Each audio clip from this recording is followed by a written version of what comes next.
یہ آکاشوانی لکھنؤ ہے۔ اب آپ مینا عرفان سے علاقائی خبریں سنیے۔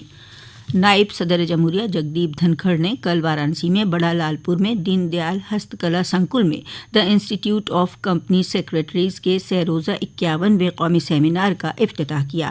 اجلاس کو خطاب کرتے ہوئے نائب صدر جمہوریہ نے کہا کہ ملک کی ترقی میں کمپنی سیکریٹریز کا اہم کردار ہے۔ انہوں نے کہا کہ کارپوریٹ نظام میں شفافیت، اخلاقیات اور جواب دہی کے اصولوں کو قائم رکھنا بہت ضروری ہے۔ اس موقع پر نائب صدر جمہوریہ نے انسٹیٹیوٹ کے مختلف چیپٹروں کے ذریعے کیے گئے قابل ستائش کام کرنے والوں کو اعزاز سے سرفراز کیا اور سووینیر کا اجرا کیا۔ سیمینار میں گورنر آنندی بین پٹیل نے کمپنی سیکریٹریز سے اپنی ذمہ داریوں کو پورا کرنے کے ساتھ ساتھ قوم کی تعمیر میں بھی تعاون دینے کی اپیل کی۔ ریاستی حکومت ماٹی کلا مصنوعات کو برابر فروغ دے رہی ہے۔ اس کاروبار سے جڑے لوگوں کے لیے کئی اسکیمیں چلائی جا رہی ہیں۔ سرکار کی ان کوششوں سے مصنوعات کی فروخت میں اضافہ ہوا ہے اور لوگوں کو روزگار مل رہا ہے۔ اسی سلسلے میں اتر پردیش ماٹی کلا بورڈ کی جانب سے دیوالی کے موقع پر لکھنؤ میں کھادی بھون میں 10 روزہ ماٹی کلا میلے کا انعقاد کیا گیا۔ اس میلے کا افتتاح کل چھوٹی اور مجھولی صنعت کے وزیر راکیش سچان نے کیا۔ میلے میں ریاست کے مختلف اضلاع سے آئے کاریگروں اور دستکاروں نے اپنے فن کا مظاہرہ کرتے ہوئے اسٹال لگائے ہیں۔ اس نمائش میں لوگوں کو ماٹی کلا مصنوعات کافی پسند آ رہی ہیں اور لوگ خریداری بھی کر رہے ہیں۔ ڈپتھیریا کے خطرات سے حفاظت کے لیے اسکول پر مبنی ٹیکہ کاری مہم کل سے شروع کی گئی۔ 10 روزہ اس مہم کے دوران ریاست کے سبھی شہری اور دیہی سرکاری اور نجی اسکولوں میں کیمپ لگا کر بچوں کو ٹیکہ لگایا جائے گا۔ درجہ 1 سے 10 تک کے طلبہ جنہیں DPT TD خوراک نہیں ملی ہے، ان سبھی کو اس مہم کے تحت ٹیکہ لگایا جانا ہے۔ اسی سلسلے میں کوشامبی میں چیف میڈیکل افسر ڈاکٹر پشپیندر کمار نے پرائمری اسکول ببورا میں DPT بوسٹر اور TD ٹیکہ کاری مہم کا آغاز کیا۔ یہاں محکمہ صحت کی ٹیم نے بچوں کو ڈپتھیریا سے حفاظت کے لیے ٹیکے لگائے۔ ریاستی وزیر مملکت برائے ٹرانسپورٹ کارپوریشن دیا شنکر سنگھ نے کارپوریشن کے معاہدے پر کام کر رہے ملازمین کو دیوالی کا تحفہ دیا ہے۔ ریگولر ملازمین کی طرح ٹرانسپورٹ کارپوریشن میں کام کرنے والے معاہدہ ملازمین کو بھی کارپوریشن کی بسوں میں ان کے اہل خانہ کے لیے مفت سفر پاس دیا جائے گا۔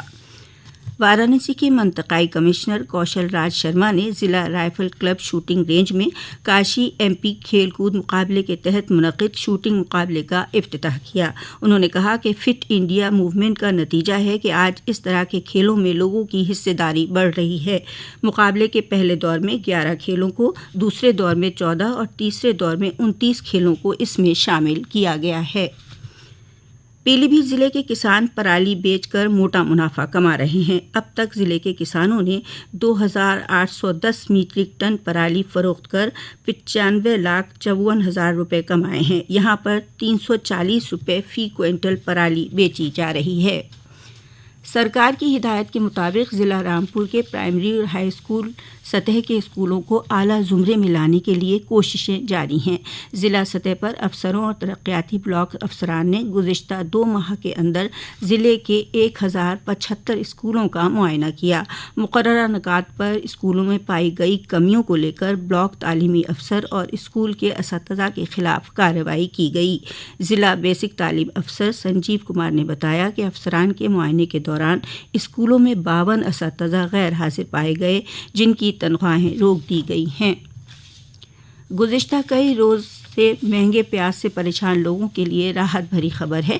بھارت سرکار نے لکھنؤ میں 5 مقامات پر 25 روپے فی کلو کی رعایتی شرح پر پیاز فروخت کرنے کا انتظام کیا ہے۔ یہ مقام ہیں کیندریہ بھون علی گنج، جواہر بھون، سروجنی نگر کے ESIC اسپتال کے نزدیک، وکاس نگر پوسٹ آفس کے قریب اور SCF کے مہانگر دفتر کے سامنے۔ ان سبھی مقامات پر پیاز خریدنے کے لیے لمبی قطاریں نظر آئیں۔ فی الحال بازار میں پیاز کی قیمت قابو میں آنے تک صارفین کے لیے یہ سہولت قائم رہے گی۔ دیوالی نزدیک آتے ہی بازار میں نقلی کھویا اور مٹھائیوں کا کاروبار شروع ہو گیا ہے۔ آج ضلع غازی آباد کے مراد نگر کے تحت تقریباً 55 کوئنٹل ملاوٹی کھویا پکڑا گیا۔ 3 گاڑیوں میں یہ کھویا لے جایا جا رہا تھا۔ اسی کے ساتھ آکاشوانی لکھنؤ سے علاقائی خبروں کا بلیٹن اب ختم ہوا۔